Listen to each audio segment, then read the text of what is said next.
Well, hello there, and welcome to WTA Weekly. It's our AO wrap-up show, and it's been a very interesting women's tournament. I think it's only fitting that we've got the man who helped us look forward to the tournament, now helps us look back on it. It's Mr. Andre Rollenberg. Andre, how are we doing? I'm doing okay. My predictions were not, but I'm okay. What was your prediction again? I'm fairly sure I said Rybakina would win this tournament. I said Swiatek would win this tournament. Oh. We're in the same place. Yeah, at least you got a round further, so. Not much comfort. So, I mean, talking of that, I guess that brings us to the main question of the day is, those of us who are into predictions, did we underestimate Aryna Sabalenka? Because when I looked at all of our popcorn tennis predictions on the draw challenge, I think only about 3 people picked Sabalenka to win it.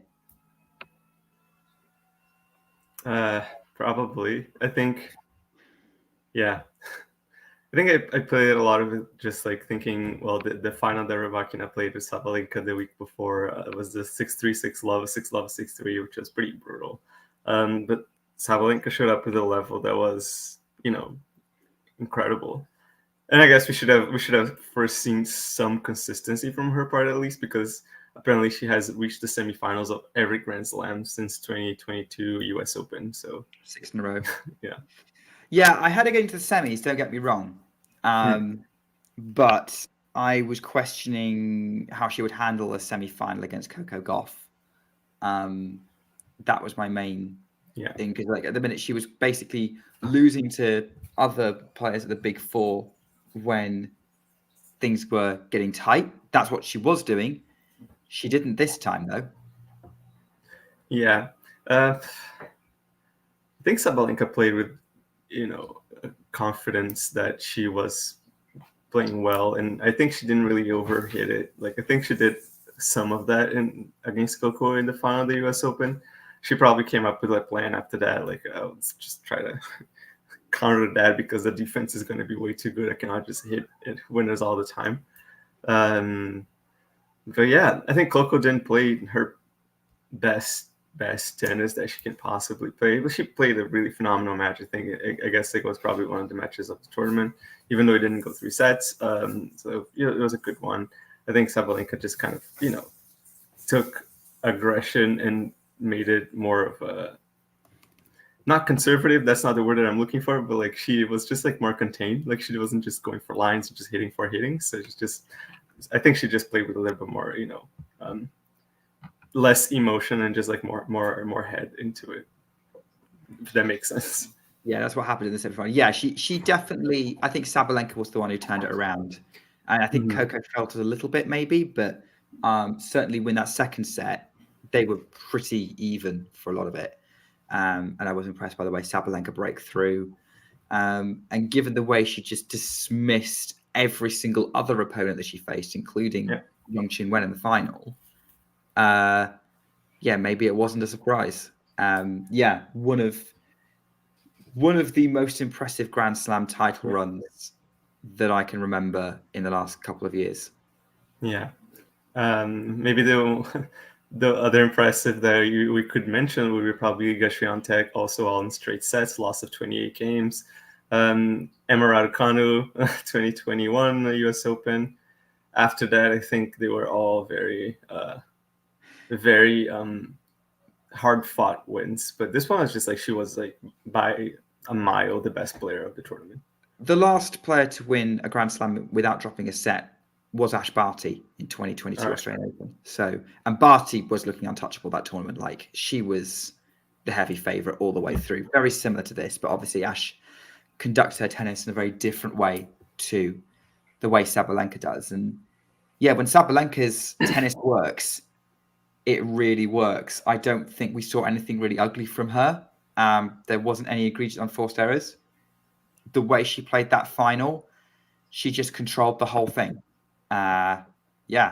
Super impressive. Like I think she came out swinging against Zheng, took her down, and just got the advantage in the set in the match, and just never looked back. And Zheng tried her best, but it wasn't her best wasn't enough, and eventually, she couldn't maintain the level required in the second set.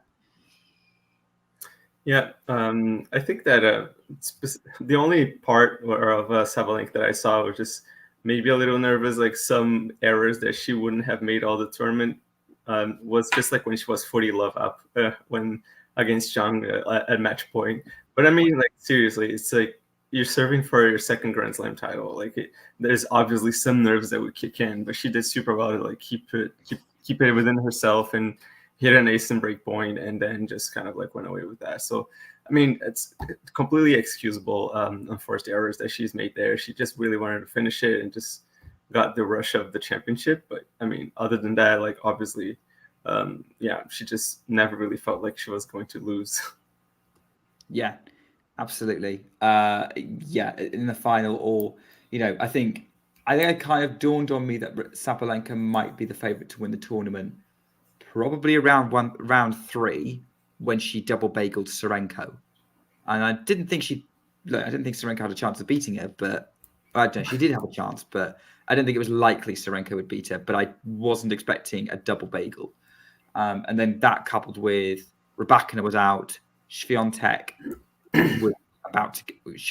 was going to have to really fight her way to the final. I was only looking at Coco Gauff as the main threat, and Coco was going through the draw convincingly, but in a different way. And that was when I sort of went, oh yeah, arena in Australia, maybe there's something there. Yeah, I can't think of I certainly think that she's going to be heavy favourite to retain her title in 2025 when we come back round. The only person who's really pushed her in the country of Australia, the only person who's beaten her in the country of Australia in the last 2 years is Rybakina. I guess not in the country of Australia, but like just at the Australian Open. Brisbane, Adelaide, because Sabalenka won Adelaide.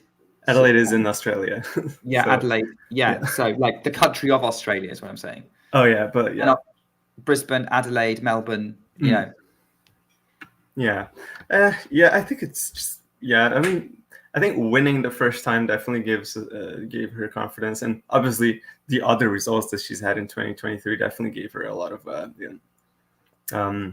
confidence to play well there. I think she arrived there on the back of great results, and not that I'm saying that she didn't have pressure, but she could deal with the pressure by knowing that her level is up there. It's not that she was going to she doesn't necessarily have ranking pressure in the sense that like she absolutely depends on these points. I don't know. I feel like she did really well, just kind of like to put herself in a really good place. Also really putting behind the loss to Rybakina as well, like because that would have been kind of really tough to take. But I guess first tournament of the season, there's always a way to talk yourself out of it and just say like, hey, listen, this is just a warm up. This is where it really matters. That's when I'm going to raise my level. So I think that's exactly what she did. And I don't even know if there's any part of her game that I think impressed me the most. Maybe the serve. I think the serve is always something that I think it's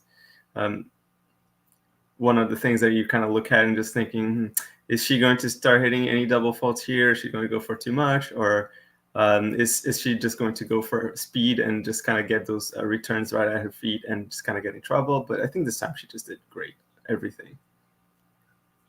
Yeah. So, I agree. And actually, you mentioned the turnaround from Brisbane. I think it hadn't occurred to me that actually that was quite a turnaround, given the beat down that she experienced from Rybakina and the way that it happened. That was a really, really good turnaround for her to basically just come out so confidently in round 1 the way that she did. And just run from there. And I think maybe she gained hope from the other half of the draw falling apart as it did.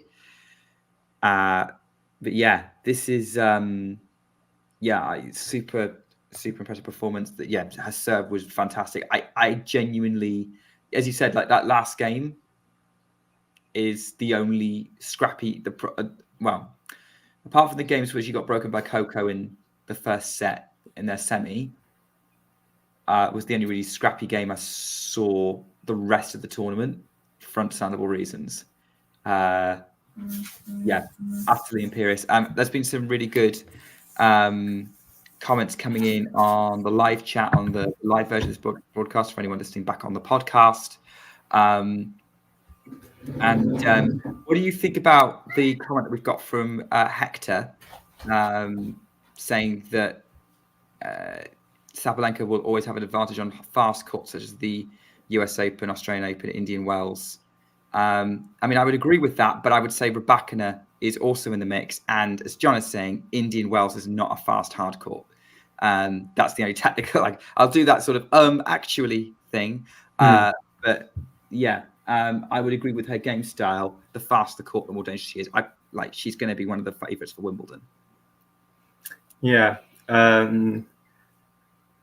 Wimbledon is fast, but in a different way. I think just like the thing that for me, people always kind of forget to mention about Wimbledon is what happens on your side of the court. Like the bounce and the movement is something that needs to be mastered when you consider Wimbledon. So it's just always a little bit trickier in that regard. But she's reached the final before, I believe. Sabalenka? No, semi-finals. Semi-finals, yeah. So it's lost to Pliskova in 21, Jabeur in 23. Yeah. So yeah, of course, like Sabalenka is one of the favorites going into Wimbledon. Maybe the second slam is definitely going to be like the moment where she's going to go into Wimbledon as the most confident she's ever been. We'll see. Like maybe a peaking performance from Jabeur could take her out again. I don't know. I mean, let's see how the Sunshine Double goes, because I think that's the most relevant court to Wimbledon, especially Miami. Although that's not as fast as it used to be. And then obviously we need to see how she reacts to how she does on clay, how her grass court warm-up goes. Although having said that, she didn't have a great grass court warm-up and she still made the semis of Wimbledon last year. Maybe she might, like Pliskova and Jabeur both hit pretty flat. So maybe if she comes against a really flat hitter like Rybakina on a good day, that's going to give her some problems. But yeah, I mean, like we've got our poll up, which like you guys let us know who are watching us live. Let us know your say, or even if you're watching us back, get in the comments of the podcast or the YouTube video and just let us know, do you think Aryna Sabalenka will win another slam in 2024? I am reluctant to say yes, just purely because she's going to have some really stiff competition. Yeah, for Indian Wells Miami Sunshine Double? Well, no, the slam, just another major, Roland Garros. Roland Garros is Iga's territory. Yeah, this one is... Wimbledon depends on how Rybakina's doing, I think. Mm-hmm. And then US Open is, you've got Coco in the mix there, Swiatek if they fix the balls, and Rybakina still, plus anyone else who cares to show up over the course of the year. So I think she will be the favorite, one of the favorites of all of them, but I don't want to say definitively, yeah, she's going to win another one. Yeah, we'll see. Like the competition has been tough. Like multiple slam majors in the same season. Last one was Swiatek. So yeah, I think that also kind of too much of a recency bias to just pick on Swiatek to say that she's not going to win anything anymore, because it's always been ridiculous. But because of the fact that her 2021 season was 2022 season was really good, we're still kind of like feeling the lingering effects of that if she doesn't win every single big tournament. So who knows? I think that it's going to be really competitive. And now we have actually Zheng, and not necessarily in the mix entirely, but she's kind of entering the course, I think, in terms of progress. I think we can expect more from her, I think, this season. Maybe not a slam, but maybe an upset here and there, I think. Do you think Zheng Qinwen is now locked in for top 10 for the rest of the season?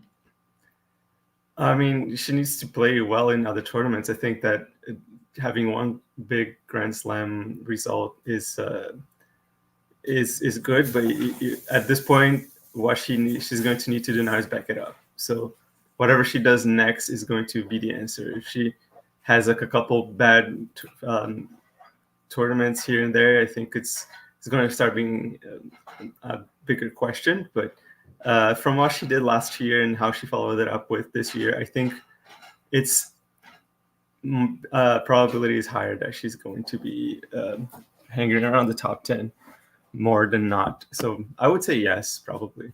Not necessarily that I'll lock in, but I would say that the probability is higher that she stays in the top 10 than not. Yeah, she'd have to play pretty badly for the rest of the year to not be ranked top 10 by the end of it.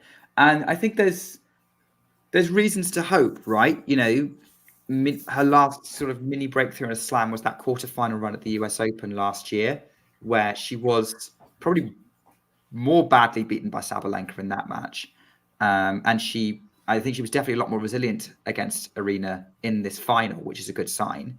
But like, she built on that quarterfinal run with that amazing sort of end of season in Asia, getting the obviously Asian Games title, that 500 title, and now backing that up with a Grand Slam win. And also, what impressed me about her run is she didn't falter when she became the favorite to reach the final, at least by ranking. Obviously, as a ranking, Svitolina was in the draw at round 4. They had more experience, but Zheng was the highest ranked player, and she played like she was the favorite and was okay with the expectation to win. So that's what gives me hope that she's going to continue to play well this year. Yeah. So I guess, like, in terms of the final, what do you think that she could have done better? Maybe was there a chance that she could have maybe taken a set off Sabalenka or make it closer? Okay. What could she have done? Not a lot, because Arena was amazing. Like, Arena wasn't putting a foot wrong, and when Arena doesn't put a foot wrong, frankly, no one could stop her. John, I know, thinks she started slowly. I disagree. I think Arena started fast. The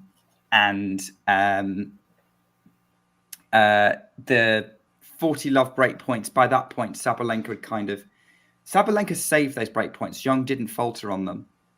Like, Zheng didn't make a real unforced error until advantage at that 2 love game for Sabalenka to get that hold for 3 love. So really, like, the only thing she could have done better is not double fault in set 2. That's what cost her set 2, really. Otherwise, I think she could have, like, maybe kept pace with Arena, taken it to a tie break. But I think, yeah, there wasn't.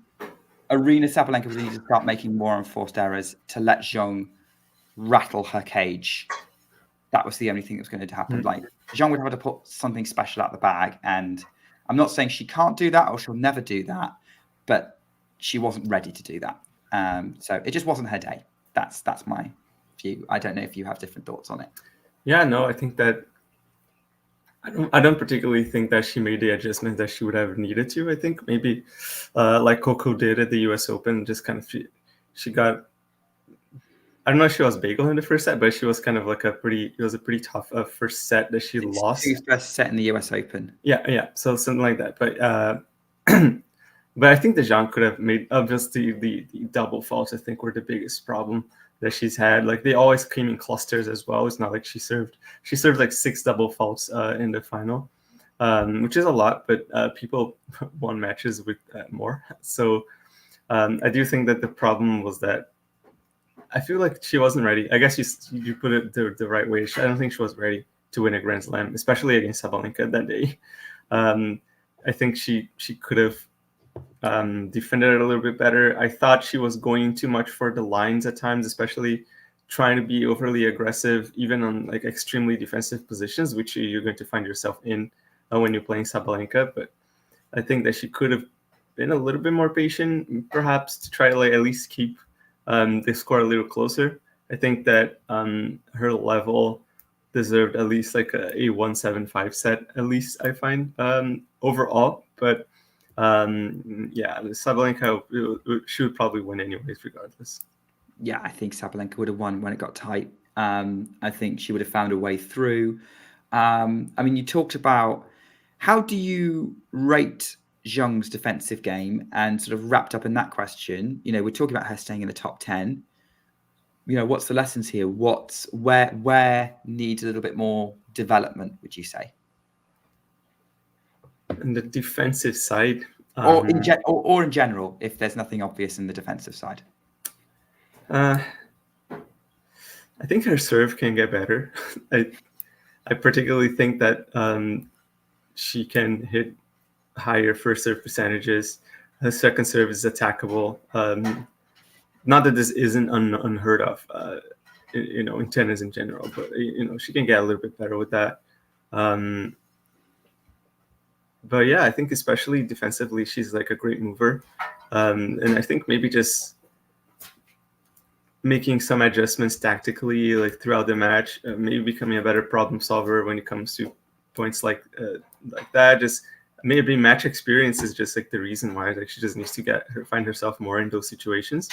But other than that, I think her game is well structured to be, as I said, like she should be in the top 10 for a long time, I think. So I don't know if there is anything in particular, maybe other than the serve, that I would say needs to get better. So this is something I've noticed with a lot of players: is the serve is usually the thing that needs working on.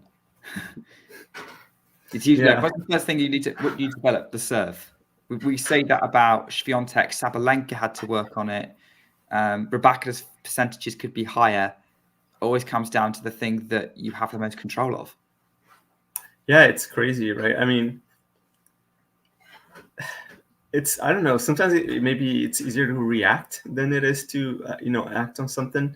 Amateur players would know this really well. That like when you're trying to serve, you can serve as well as possible in practice. Like when you step off court, like maybe you play a match, your legs all of a sudden don't really want to move, and you just don't really want to push on those. So like, I mean, they're human as well. I think that they obviously serve 1,000 times better than most amateur players, but like still, like I guess it's a thing that they can control, maybe because of things that they've just got too accustomed to doing, a service motion, a ball toss, something like that is just not necessarily going for too much power instead of going for like more precision. Just doing those reps and just adjusting a few things probably is better. But yeah, and it comes to sometimes like a problem that Sabalenka was having, was just couldn't put the ball back in. So that is like probably something that needed a bit of a deeper research on it. I think she worked on like biomechanics or something with somebody to try and fix that problem, because that was like kind of close to having just the apes on the serve, which is career destroying in a way. So yeah, I agree. Someone else whose serve comes under scrutiny at points is Coco Gauff, and we've mentioned her a couple of times on the show so far. And I wanted to know your thoughts. Like, given the way the match played out, did she have a chance against Sabalenka? I think she might have, but I want to hear your thoughts. I wasn't able to watch much of that match, unfortunately, but from what I'm going off, I think that I just don't want to sound like a broken record here, but I do think that she could have served a little bit better as well. I think Coco has a really big serve, but she wasn't really showing a heck of a higher level since the quarterfinals against Marta Kostyuk. So maybe it wasn't her day very much as well. So I think that's probably a thing. But I think against virtually any player, I think Coco Gauff has a chance. I think she's good enough that she can pull it off. She has her issues against Swiatek for sure, but she definitely had a chance against Sabalenka. She has the game to frustrate her. She has the movement. She has the defense, and she has a good serve to hold when she's in that position. So I think she always has a chance, and I think she did have a chance, but I think her game was faltering a bit much, especially in that second week of the tournament.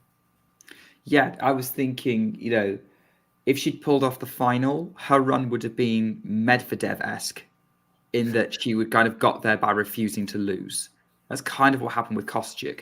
The other matches, she didn't drop a set before Kostyuk, I don't think. And she kind of got there through being really defensively solid, and then engaging weapons when needed. But then the Kostyuk match was the only 3-setter in the second week. But somehow was just a mess from both players, and Gauff's defense really got her through it, as it has done for most of her career, and like her ability to fight and not give up. Yeah, that would be where. I think that's where she got there, and I think Medvedev, you could say something similar about the way he got to the men's final. I don't know about what you think about that comparison. I think it's similar. Yeah, I mean,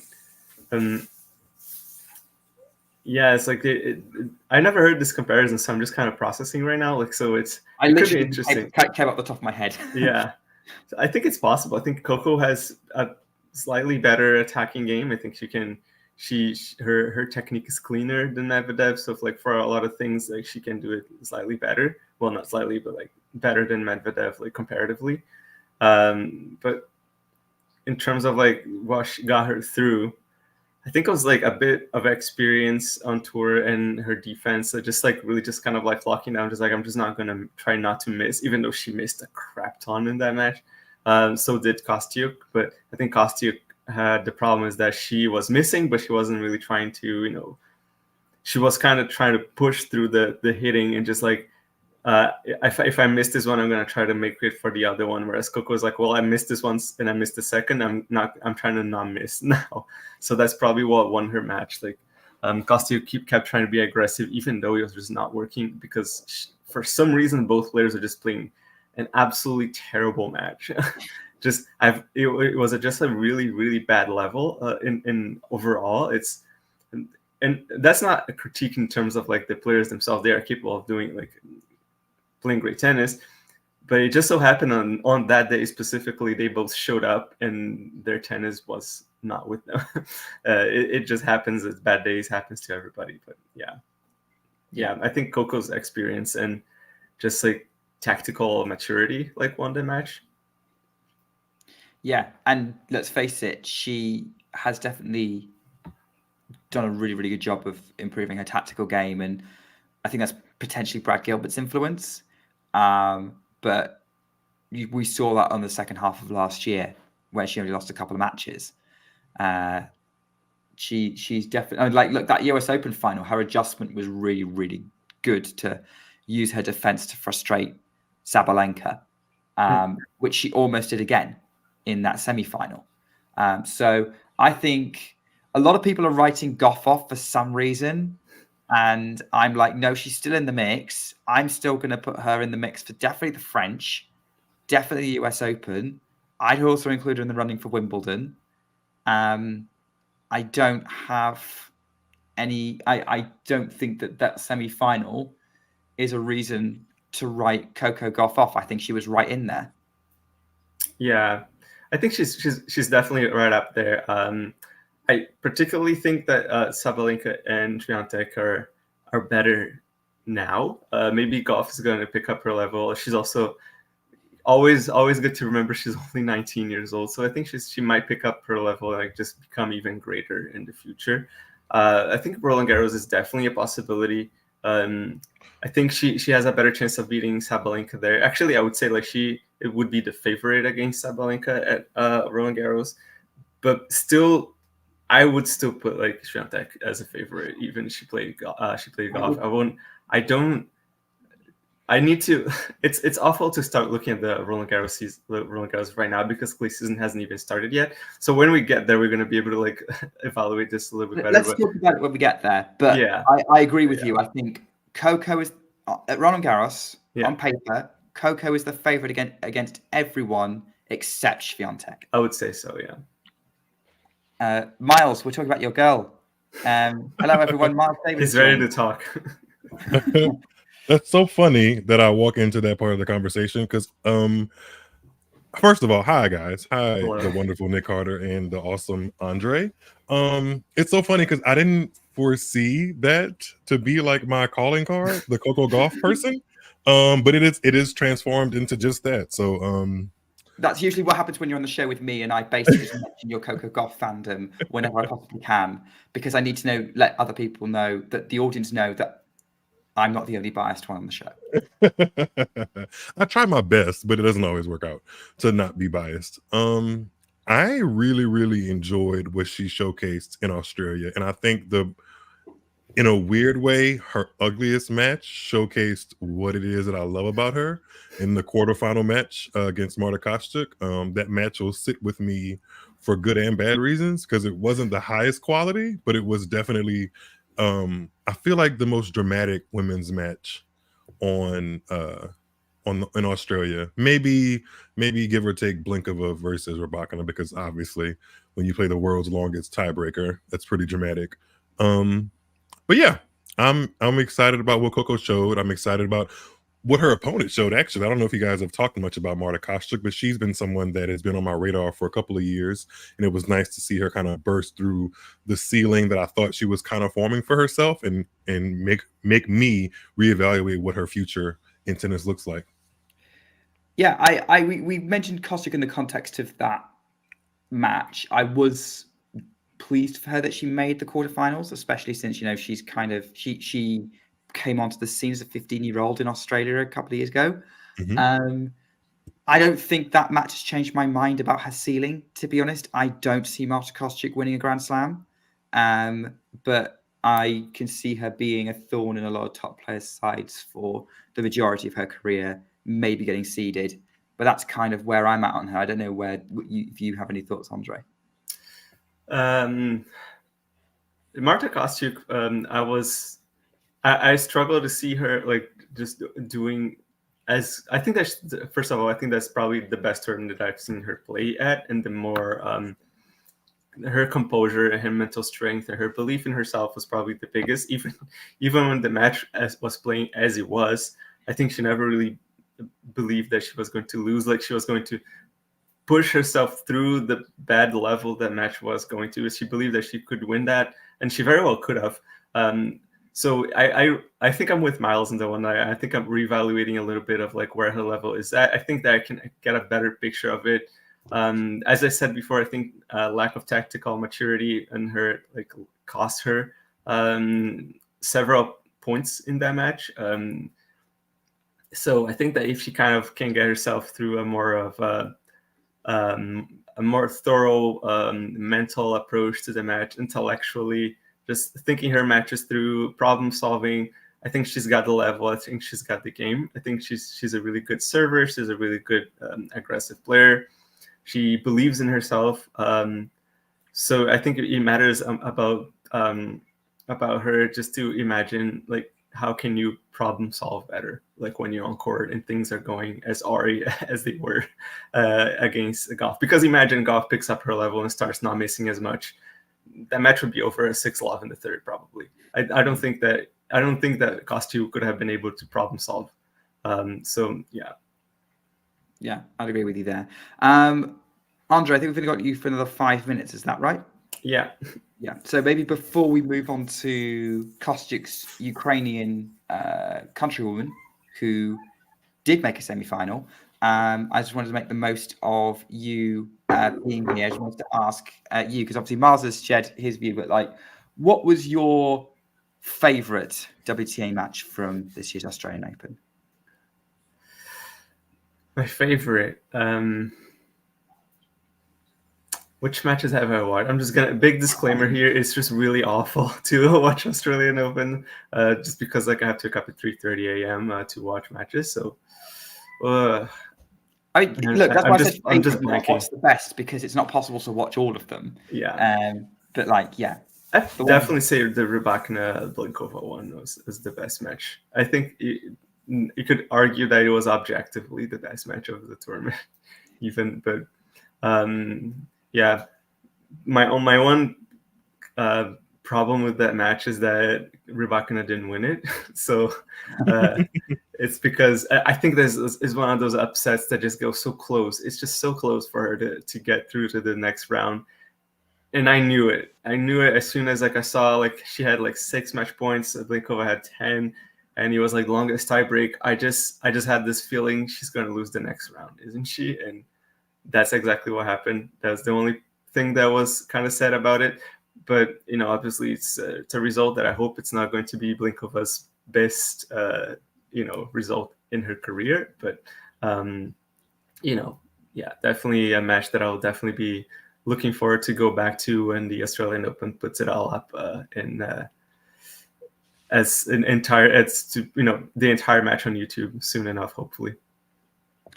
Yeah, I would agree. I think I've got a poll up on Twitter at the minute, just to see what everyone's thoughts on the best match of the year was. I think I voted on that, Nick. Yeah, I think most people are just picking from the options I gave, but there are opportunities to put another one in the mix. But at the moment, this Blinkova-Rybakina match is leading. And I think, that tiebreak and the drama of it, like Blinkova's match point save was incredible. Yeah, it's not winning by much, though. It's definitely getting close. The Swiatek Collins match was really good too. It was so good. It was. Yeah, it really was. They were both really, really good. For different reasons. Like, they were definitely both dramatic at the end in very different ways. Like Blinkova-Rybakina was on a knife edge, and like that, the first two sets were really good quality tennis from both, and then they both got super tight in the third, and it was a massive mess. And then the tiebreak happened, and they suddenly both became clutch. It was really weird. Swiatek Collins was definitely about which player peaked at the right moment and for whether they could make a difference with it. And then obviously Gauff Sabalenka was probably the match that actually involved two players kind of nicely warmed up going for it. And playing well relatively at the same time. Yeah. And I mean, you can be honest with that like a lot of people are probably not picking it because it didn't go to the third set. But I think there's plenty of examples. I think there's plenty of examples of good matches not necessarily going to a deciding set. So I guess it depends on what you like. Some people really think that is a crux of a good tennis, or like the most competitive tennis match, but not necessarily. I think it's the most exciting tennis match a lot of the time, because obviously it's then like which way is it going to go? And that's probably why Rybakina versus Blinkova is winning, because we literally had no idea where it was going to go. By the time it hit 10-all, we were like, how on a what? Like, how many match points is Blinkova going to miss? Miles. I mean, Miles, I think you said you thought it was either Rybakina Blinkova or Kostyuk Gauff as your favorite tournament. Now that I'm reminded of Swiatek and Collins, that one might get a small nudge up for me. I wasn't necessarily rooting for either one until Collins really got into the driver's seat, and I was like, oh, this would be a massive upset to see, especially because Collins has played so well in Australia over the years, and it would have been even nicer to see her win because of the news she released right after, which is this would be her last season. But either way, that was a really high quality match, and it had some of the best qualities of women's tennis to me in it, which is just all out aggressive ground stroke, which is what Collins really excels at. And then the surge that Iga went on to kind of defend herself from that barrage, and a little bit of Collins kind of, losing her momentum, all of that combined made it for a really good watch. So that one might take the cake, actually. Yeah, I think it was really good quality stuff from both players in that. And obviously, I'm probably going to pick that one, but that's the last bit of bias that will overtake it. But I think that's probably Iga's most impressive comeback for me. Like, it's up there with the match point saves against Bencic. That's so interesting, because I referred to that match point save match at Wimbledon against Bencic when she lost the very next match, because she did the same thing at Wimbledon. Like, she saved some match points. She didn't save match points against Collins, but she was definitely looking like the loser of that match. And I thought in both of those scenarios, it would propel her to play better tennis, because, over 7 matches, you usually get one stinker or close to a stinker. But in both of those tournaments, Wimbledon and now Australia, the very next match she played, she kind of put herself in the same predicament and lost it. So that's interesting to me that she didn't, even though I thought she was getting out that one match where she kind of just plays below par but still makes it out, she made it out, but that didn't necessarily turn into even better tennis. That's something I'll be keeping an eye on for the next time she plays a Grand Slam. Yeah, I think it's something we should probably talk about in a minute with Iga, but I'm aware Andre has to go. Yeah. So Andre, thanks for coming on and starting the conversation with us. And I've enjoyed your thoughts on, Sabalenka's run, Coco, Zheng, and of course, our favourite matches this tournament. And I hope to do another show with you soon. Yeah, for sure. Excited to come back soon and have a great show, guys. See ya. Thanks, Andre. So what we'll probably do in terms of the running order, so we'll peek behind the curtain for our listeners, viewers. I think what I'm going to do is we'll focus on just running down the rest of the WTA results. So we'll circle back to Iga later on, but also we'll come back to Sabalenka at the end of the show, so we can hear Miles's thoughts on that run. But I think it's appropriate, since the champion, we should start the podcast with her and end the show with her. So we've covered 3 of the 4 semi-finalists. Diana Yastremska almost did the Raducanu. Didn't see that coming. Yeah, No. I cannot say I saw that coming at all. Not at all. I was tracking the draw because that's what I do, like to follow things, like to help me like pick matches I'm going to watch. Like I'll kind of like highlight certain players or how well they're going to do. Like obviously I've got my spreadsheet that I use for doing my power rankings, and I kept on looking at Yastremska's draw and I was like, okay, she's got to lose this match. Oh no, she's definitely going to lose that match. She's got to lose to Azarenka, right? Okay. Noskova should be the favourite in that quarterfinal. No, Diana Yastremska is in the semi-finals of a Grand Slam. Okay. I don't think is it that big of a surprise, knowing about Yastremska's career, that she made a Grand Slam semi-final? In where her career was currently before that Australian Open, yes, it was a surprise. But in the context of what Yastremska can do on a tennis court, no. Because she is a former top 25 player just as recently as 2020. But I think the only time I really picked Yastremska to win was when she played in the quarterfinals against Noskova. Every other time I was like, oh, she's probably going to run out of gas against Navarro, because Navarro had just won in Hobart, which was her first WTA title, and I thought she would kind of keep her momentum, and she's the 27 seed. And then she came up against Azarenka, and Azarenka notoriously plays well in Australia. She made the semifinals in 2023, and I don't know how deep we want to talk about Azarenka, but that was one of the, even though the match score may not show it, because 7-6, 6-4 is respectable, that was one of the poorer performances I've ever seen from Azarenka, especially in serving. But Yastremska was the better player on that day. And then against Noskova, I thought Noskova would have had a little bit of a letdown, especially because she had beaten Iga, and then her next match against Svitolina was a retirement. And I do think sometimes getting a retirement, especially early on in a match, can throw off your rhythm. And unfortunately, I kind of saw that for Noskova. So that was the only time I actually penciled in Yastremska to win during the tournament. Every other time, except maybe Vondrousova in the first round, which is really what catapulted her into the semis. Because Vondrousova had really no form. And I think she had won, I may have gotten this stat from Talking Tennis. I think she had won maybe 1 or 2 matches since the US Open. Not very many. Yeah, 1 match. 1 match. So that wasn't the way in which she won. Beating Vondrousova 6-1, 6-2 was a surprise, but the result necessarily wasn't, because both of those players can be streaky. But all in all, I think Yastremska took advantage of a good draw, but also played very good players, and she played well herself. I'm not sure where she goes from here. It's hard for me to predict her to be another top 20 consistent threat, because she doesn't play with enough margin for me to kind of feel safe giving predictions about her ranking.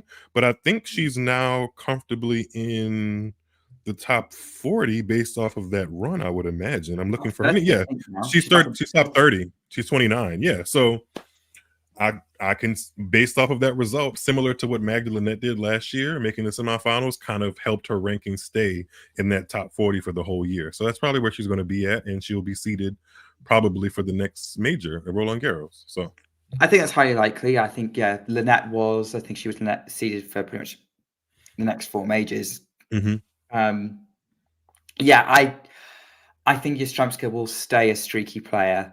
She's definitely one of those big hitters in the sort of Ostapenko mold of she needs to be on to do well.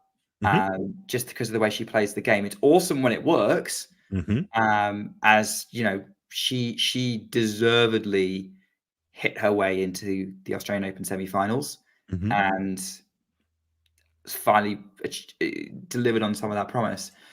But I agree with you. I don't see her doing it week in, week out. But it's up to her to prove us wrong.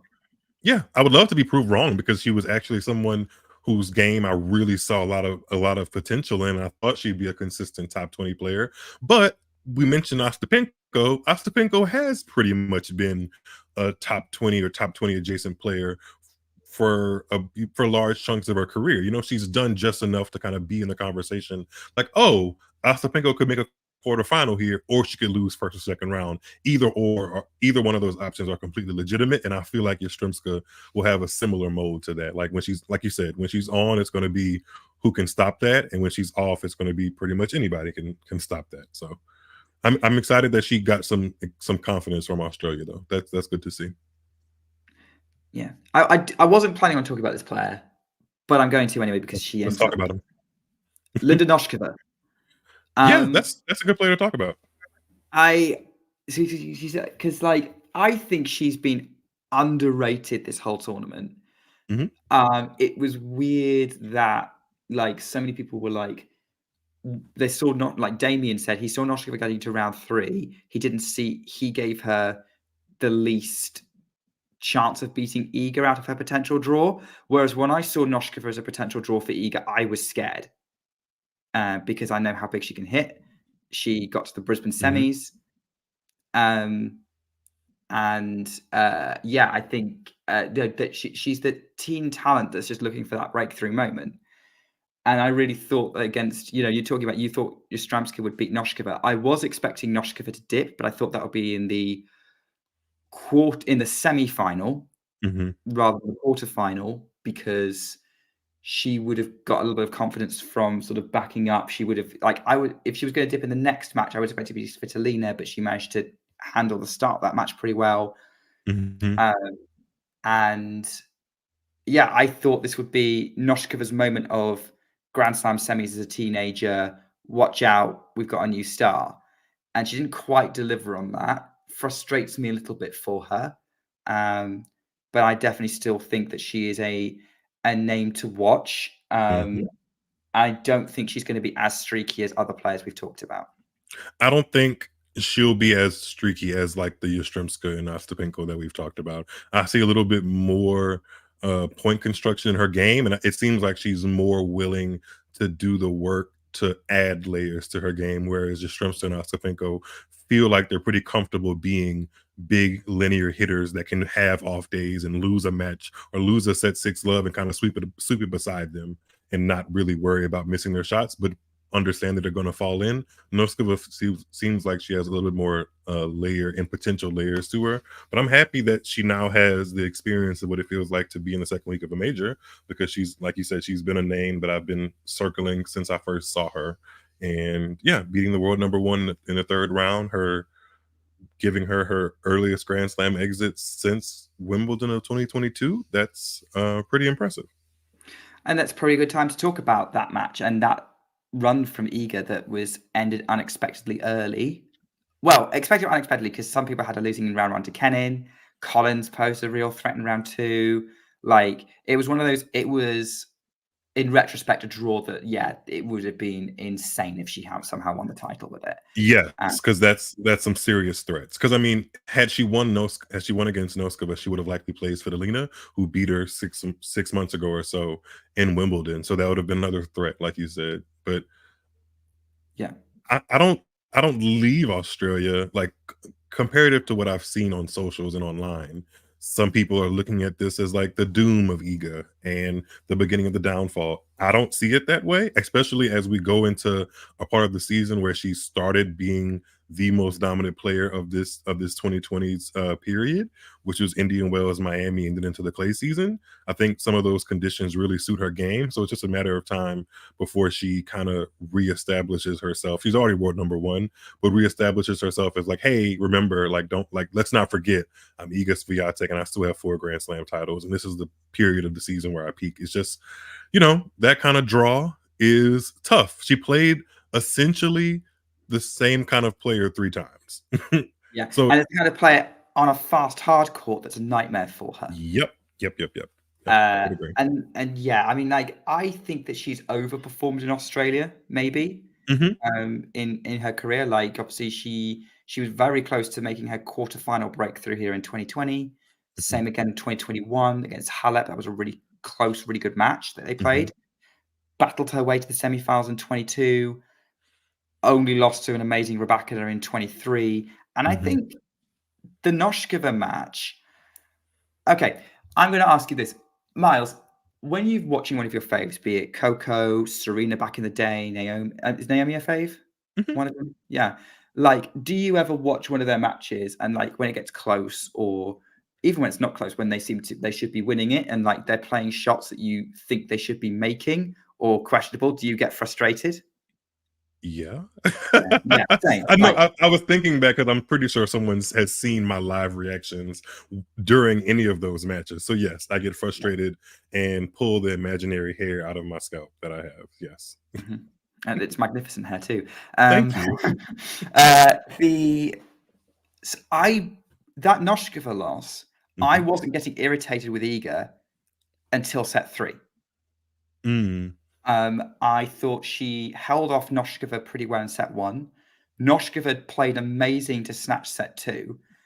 Like, Noskova just stopped missing and was blasting it, and it was working.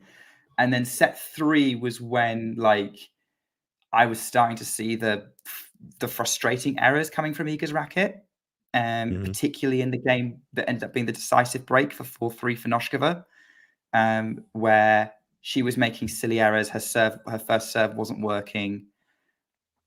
That was it. I actually would have considered putting Swiatek versus Noskova as one of the contenders for match of the tournament, because of actually the quality from both was actually pretty good. So in the context of that match, as a fan of Iga Swiatek, I wasn't frustrated with her. And she said that she wasn't feeling it in the tournament and the conditions weren't right. So I agree with you. We're coming into a section of the season that she's actually pretty comfortable in, and she only underperformed in because she wasn't well last year. So yeah, I don't think it's a disaster. We've had Serena Williams lose in round 3 of slams before, and it's not affected anything. We've had Maria Sharapova lose in round 3, which is probably a better comparison to in round 3 of slams, and it's not affected how we see her as a contender, saw her as a contender back in the day. Same with Naomi. I don't think it's going to be much of a difference. I think she's going to be in the mix. I think it'll be one of those matches. I think it'll be one of those matches that ages well. Like, unless Noskova just completely nosedives, I don't think that's going to happen. I think she's more on the trajectory of up. So when we look back at that match a year or so later, it'll be like, well, of course Noskova was a problem for Iga, because look at what she's done now. I think that's the match it'll age well. I think. I said in my sort of summary tweet after the match that I think it will be a defeat that will age well. Oh, you said that? Oh my God, we're in sync. Yeah. I thought that on the day. It was like, this is going to be a defeat that's going to age well because of what Noskova is going to do in her career. I agree with that. So no issues for no concerns about Iga. Do we have concerns about Rybakina? Like, did she sabotage herself a little bit in that match? I feel like the level dropped a bit, particularly in the third set against Blinkova. I am mildly worried about Rybakina, not in the sense that I don't think she's going to keep a top 10 level, but I'm not sure she's going to get back to the kind of Grand Slam finalist champion level. I am a little bit concerned about that, and that's merely based on the past 6 months. But then, all I have to do is kind of pull up some highlights of how well she played in Indian Wells and Rome of last year, and I may feel a little differently. But those performances, Yeah, and Brisbane this year, yes, of course. So that also lessens why I'm not really concerned about her. I just don't know if she is as much of a big match player as her ranking would indicate. I'll say that. Candice, I'm not work with me here when I say this name because I'm not comparing the two, but don't you feel like Maria Sakkari is far less of a big match player than her top 10 ranking would suggest? So would you say, what do you mean by a big match player? Because for me, a big match is how do you perform in semi-finals and finals, Mm-hmm. not I think necessarily round 2 of a Grand Slam. I think that's fair, but also round 2 of a Grand Slam becomes very big when you're playing somebody that is close to beating you. So maybe that's more of a clutch player. Maybe somewhere I'm somewhere between saying Rybakina isn't as clutch and a big match player as I think she is. Maybe more leaning towards clutch. Because if she was, she would have found a way to convert against those match points against Blinkova, especially with so many opportunities to do so. And that's where I'm a little bit worried. And that makes me concerned about, well, how is she going to make it through 7 matches at a slam again and kind of show that Wimbledon wasn't a fluke and make her she's shown that Wimbledon wasn't a fluke because she's had a top 10 career pretty much ever since then. But I am concerned if she will be a Grand Slam champion again. I think there's starting to be concern. I'm not like squarely saying she won't be, but I'm starting to wonder if it'll happen again. I think that's fair in as much as, there are other players in a similar position to her that you're like, are you? I think if we look at the players that we're most confident are going to win another Grand Slam on the tour right now, I think I can only name 3. I was thinking 3 as well. Yeah, we've probably got the same 3 in mind. But Rybakina is a party spoiler. I think for those party listening, spoiler. I think that's a perfect thing for her. Yeah. Yeah, she's a party spoiler. She's the Andy Murray in the mix. That's respectable. With which Murray got a couple more slams out of it. Not the best comparison game wise, but I know what you meant. I know what you mean. The other 3 in the current top 4, which is our 3 choices for most likely to win more slams. We're confident to win the slams. That's Arena, Iga, and Coco. Bingo. But just we've probably got some Rybakina fans watching, listening. We're not writing her off completely. Not at all. I'm definitely not. Ever since I've been doing power rankings for Talking Tennis, the only 2 players I've ever seriously considered putting at number 1 were Swiatek and Rybakina for every slam. So I rate Sabalenka was in the mix as well a little bit, but for Wimbledon last year. But yes, Rybakina is a player I rate very, very highly. Her upside is very, very high, and I'm not as down as you on her ability to replicate that in a slam, particularly Wimbledon. I think Wimbledon and the grass really, really suits her. Would agree. With that very flat, precise forehand, the big serve. She's comfortable on grass, and that means that Wimbledon's probably going to be a decent backyard for her. She may be of the Kvitova mold, go a couple of years in between Wimbledon titles and win some tour titles and make you think, oh, it's going to happen again. And it may happen once more, but it probably won't happen again and again and again. That's kind of how I view Kvitova's career. Definitely a absolutely solid top 10 player, but definitely also had some opportunities to add to her Grand Slam count, but didn't because maybe she didn't perform as well as one of the favorites, which is what Isabella is saying in the live comments, that she didn't do well as a favorite, which is what she became once she won Brisbane. And I feel like Kvitova has done that a couple times in her career, won a lead up and made you think, oh, this is going to transfer into another Grand Slam breakthrough for her, and not quite. Rybakina, as it stands now, I would not be surprised if that is, her category of tennis player, but that's still a very successful tennis player because, as was Kvitova, very successful. Yeah, and Kvitova still is very I'm assuming she's planning on coming back from maternity leave this year. It seems like a trend for women to, start their families and come back, but well, the jury's still out. I'm sure she's not even thinking about it at the moment as she just announced the pregnancy. Probably not her highest priority now. Yes. But well, I told you, maybe she's hoping to try to keep herself sort of semi-fit as much as she can. But yeah, I think Kvitova is a good comparison because also Kvitova on her week, no Can one be could stop her. anybody. Yep. I mean, she saw that like twice last year. She won Miami and Berlin in really impressive ways, particularly Miami. Yeah. A way she took down Rybakina in that final. So yeah, Kvitova, I think, is a very, very good comparison for Rybakina. As we see her right now, she's still a young player. Let's see what happens.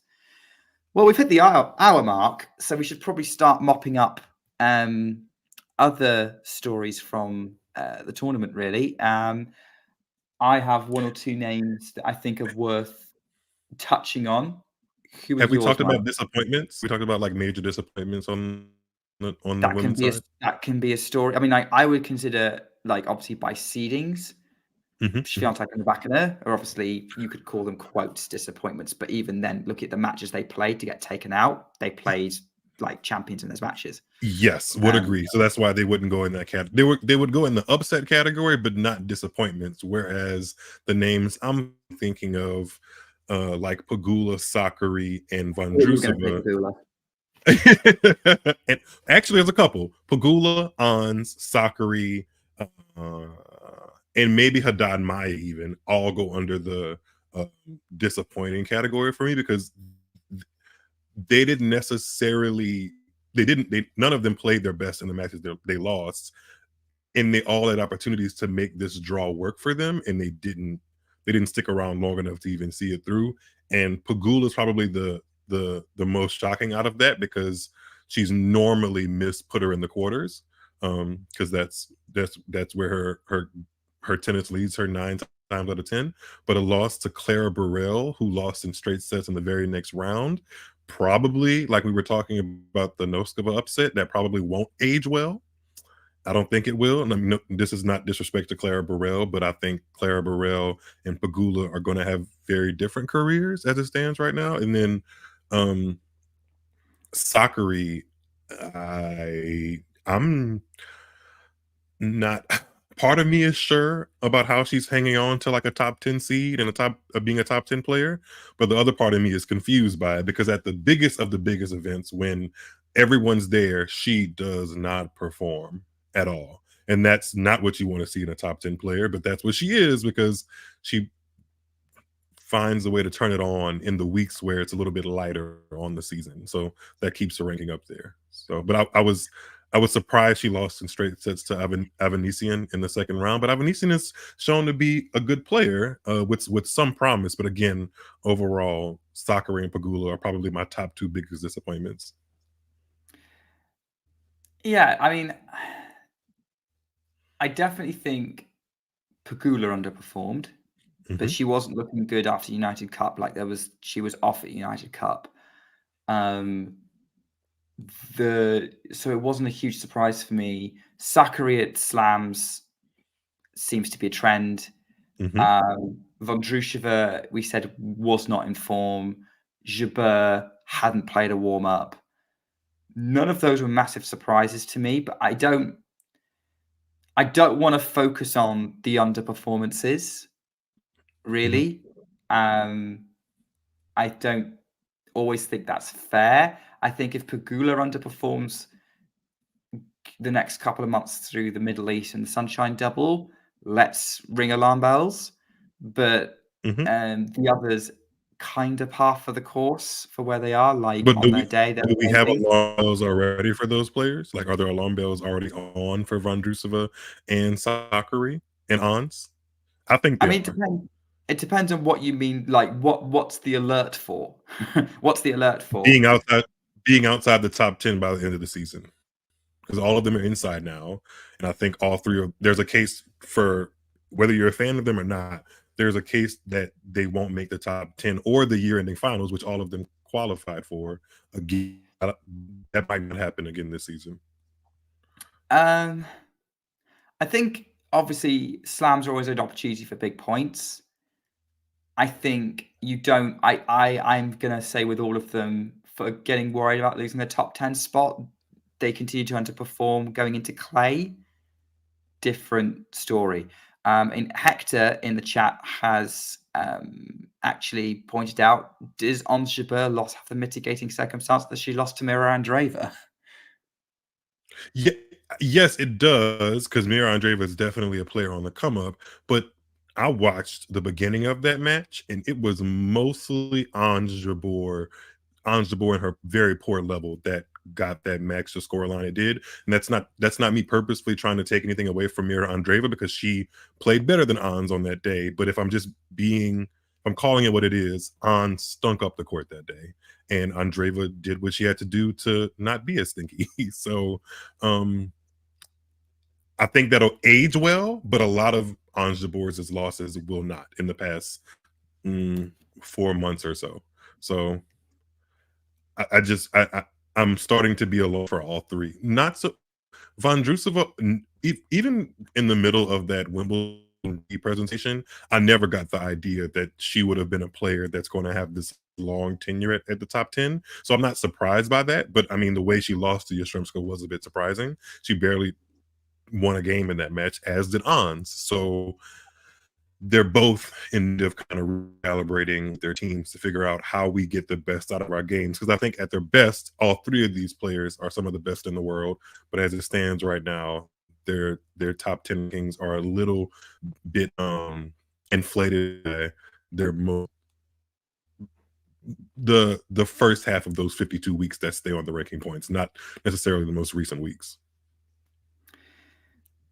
Someone who is up in the up. I want to keep talking about Mirra Andreeva for a couple of minutes. Yeah. Let's do that.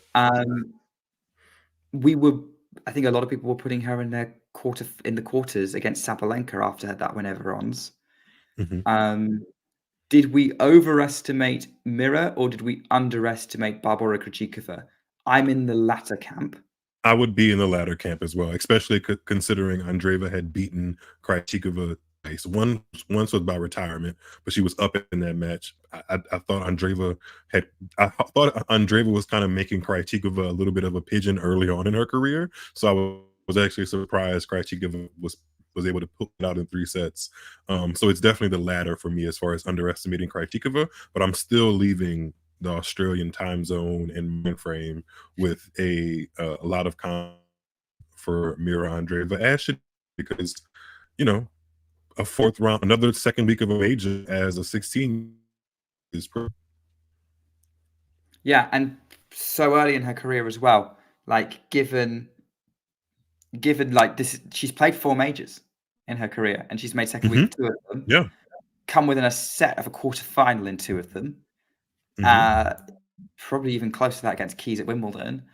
Yeah, and beaten some really, really good players in her career so far. Yeah, I'm definitely on board the Andreeva hype train. I'm just not sure. Like, there's some people who think she's going to make top 10 this year.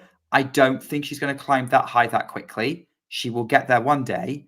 But I would say she's probably going to do that when she's 18, not when she's 16, 17. I don't know. She's 35 right now, and that Australian Open run jumped her up 12 spots. If she makes another good run, I know she's defending some points in Madrid, but if Indian Wells and Miami are good to her, plus another good run at Roland Garros, I think she made it to the 3rd round losing to Coco.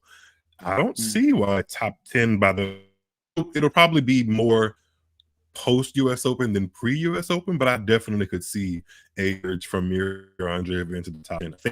I think she's a more complete player than most 16-year-olds are, and she has the tools. She has a base game that could bother a lot of players ranked around her and below her, and that's you got to be able to beat the players around you and definitely below you if you want to be in the top 10. So I think it's possible. I wouldn't write it off. She has one of the best base games I've ever seen. As a 16-year-old, like I can't. No one's figured out what her major weaknesses are yet. But and like they're lurking somewhere. But what she's got amazing weaponry, incredible defense, and her fighting spirit and her tennis IQ is incredible. So yeah, she's on her way. There's no doubt about that. But I think some of it's going to depend on her draws as well. Like she got Coco round 2 of the US Open. Was that US Open? Sure, it was US Open. It was, yeah. Yeah, that hindered her from doing another second week run there. So it's probably going to depend on how her draws are. And she's not far away from being seeded. I don't want to put too much on her too soon. And I just want her to continue to be able to surprise us rather than us assuming she's going to win so young and setting ourselves and her up to disappoint us. A bit like what happened with Coco early on in her career. I think that's fair and definitely a good thought process. But then also, how many Russian and Czech women tennis players show how good they can be? And I would not be surprised if Andreeva was part of that mold either, because we've seen Russians and Czech women to the scene as teenagers and continue that trend. I'm thinking of Sharapova, Kvitova, some other ones that aren't coming to mind. I'm sure there's more examples, but I'm on the Andreeva hype train. She's not necessarily my favorite to watch, but when I do watch her, I'm like, oh yeah, there's a talent there on the WTA tour for sure. Yeah. I mean, I think she's a great watch, but obviously I think our preferred styles of tennis are a little bit different. But yeah, I think it would be remiss of us not to mention Mirra. All right, well, I said we'd end by talking about Sabalenka again, because you weren't here for the Andre chat with Sabalenka. I have a question about Sabalenka that I didn't get to ask Andre. I want to ask you, but before that, let's just get your thoughts on Sabalenka's title run. I think her title run was very, very impressive. And the most impressed I wasn't even actually the 6-love defeat over Sabalenka, which on paper is the most impressive win because she didn't drop a game. I was actually the most impressed by her fourth round match win over Anisimova, because that was a match I circled because it fit all of the criteria of what I want to see in a women's tennis match personally. And that shout out to Anisimova for coming back and using her protected ranking after taking some time off and getting all the way to the fourth round. I think Australia is a good place for her, and I'm excited to see what her season looks like now that she's kind of refocused and found some peace on the tennis court again. But as far as Sabalenka, and just majorly impressive. It gave me shades of her Belarusian older mentor in Azarenka, because I specifically remember that 2012 Australian Open win just seeming like it gave her a bundle of confidence that she was always confident. And as a player, I've been watching Azarenka since 2007. But that 2012 win gave her an extra boost. And then when she got back to defend her title, it was just all there and just kind of gleaming off of her. And that's what Sabalenka felt like. It was like, there was a question mark, because sometimes players don't come back to the place where they just had success at a major and play well. But Sabalenka seemed like she was very comfortable. And even in the most pressure-filled of situations, which weren't that many, just maybe the semifinal match against Coco, she was prepared and ready to implement her big game. And yeah, she is the player to now beat in Australia, I think. Yeah, I said earlier, I think she's going to take some beating to beat in the country of Australia next year or so. Like any defeat against her is going to be an upset. Does this title change our assessment of Sabalenka in any way? It does to me. It makes me, one, feel like I wasn't an idiot for pointing her out back in 2017. Fun fact, by the way, I may use this if I ever can submit tennis trivia questions to a bar, but Sabalenka's first WTA title was also her first WTA Tour final was also the last WTA Tour title for Sharapova. I thought that's an interesting little fun mix there, because I think Sabalenka has said that Sharapova was one of the influences in her tennis, and it's clear as day as to how that happened in my mind. But Sabalenka this win does mean something for me because I think it automatically guarantees her a Hall of Fame position. And had she not won it, then I think there would have been there would have had to have been more of an argument to get her there, because obviously there's a select few tennis players that get to world number one and win a slam, but now she's a part of the rare air that has been to world number one and won more than one slam. So yeah, I think this win does a lot for her confidence. It does a lot for her stature in the game. And she is now one of the elite group who has won a slam without dropping a set. Which I think in Australia it's only been Serena, Barty, and Davenport. And who am I missing? Maybe Azarenka herself, actually. No. Azarenka dropped a set in 2012. I have it on my laptop somewhere, but yeah. I feel like I'm missing a name. I don't know who it is.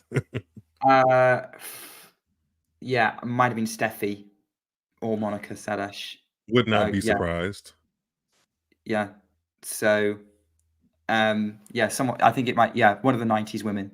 I think it might actually be Steffi. It's Steffi. So she. Oh yeah, no wait. Are you talking about fewest games lost on a slam run? I was talking about winning the Australian Open without dropping a set. Anyway, but yeah, Steffi does have the record for fewest games dropped on the way to a Grand Slam title. That's for sure. By some margin, that's going to be very, very hard to beat. 20 games, mental. Double bageled in the final. Anyway, but yeah, that's Sabalenka. Yeah, I agree, and I think that winning a Grand Slam without dropping a set is enough to put you in the Hall of Fame. And especially when, it gives you an advantage over other people who have won multiple slams who didn't do it. And I have also made it to number one. So yeah, for me, Sabalenka, when we look back on this era of tennis, she is going to be one of the greats of the era.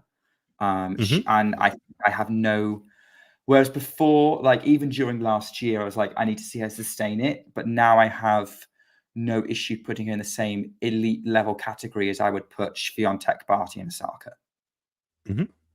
I think Coco will make her way in there eventually, but she's not there just yet. It's amazing what winning 7 matches can do to the overarching view of your career. But yeah, that's why Grand Slam matches are the most important, because they are the ones you think about the longest and make up the bulk of the impact in your career. So yeah, I'm proud of Sabalenka, and she's done herself well these past 2 weeks. Yeah, she should be proud. I think she is. I mean, look, have you seen the way she holds that trophy? I was just about to say, the way she was dancing with it. I know if she's not proud, she's something close to it. So yeah, I don't think she's letting, someone's going to have to pry it out of her fingers, and it's going to be messy. Metaphorically and literally, potentially. So, right. Well, I think we've gone over an hour, which is probably long enough for most people to hear our voices. There is WTA action happening already, as usual. We've got a 500 happening in Linz. Yelena Ostapenko is the only top 20 player in action. That's a 500? Linz is a 500. Why did they do that? That's interesting. Because the WTA don't like 250s. That's so interesting. But yeah, Linz is a 500 with only one top 20 player in it. There's a couple of other players in action there, like of note. So Ekaterina Alexandrova is the second seed. Donna Vekic is seeded 3. Angie Kerber's playing. Oh yeah, that's cool for her. Yeah. So is Diana Yastremska. She's got a wild card. And then other players to kind of watch. Katie Bolter got a good win today, knocking out Jasmine Paolini. In straight sets, 6-2, 6-2. Very impressive. One to watch. Clara Towson qualified as well. And I think she's gotten to the quarterfinals last year. That's the other name. That's the other name I was going to say, was Clara Towson has qualified. So let's see how she goes in her kind of comeback. Would you want to call it a comeback? Maybe. I'm not sure. She's been one of those players she's been one of those players that I've had circled, because when I've seen her play, it's been like, oh yeah, she hits a big ball, which I love to see. but the results haven't been like when I look at her name and I get notifications, it's usually a loss. So yeah, I think she's just in the rebuilding phase of her career. She's still quite young herself, I believe. Yeah, she's the is same she still age. a teenager? Not anymore. She's 21. No. She's 21. Got it. No, yeah, she's the same age as Raducanu, I think. She just turned 21 in December. So yeah, she has a whole heap of tennis in front of her if she stays healthy. Exactly. And then in Hua Hin in Thailand, there's a 250 going on. Top seed's already out. Magdalene has lost to Paula Badosa, who I have circled as what. Oh, that's who she lost to? She lost to Paula Badosa? Yeah, Magdalene lost to Paula Badosa. Oh, good job, Paula Badosa. I would like to see Paula Badosa have a resurgence. No, it wasn't. It was Diana Schneider. Oh, okay. I was like, what? Oh, yeah, Diana Schneider she lost to. But Schneider's playing Badosa in round 2. Gotcha. Sign me up for that one. Gotcha. Yeah. Okay. I've circled Badosa as potentially winning that tournament. I would not be mad at it. Other players in the draw, Zhu Lin is the second seed, Linda Kvitova. Io Tomljanovic was, but she has just got dumped out by Dama Galfi. Is that who she lost to? Yeah. 6-3-6 love. Didn't see it, but yeah, there was someone on Twitter going, "Oh wow, don't know what's gone wrong here."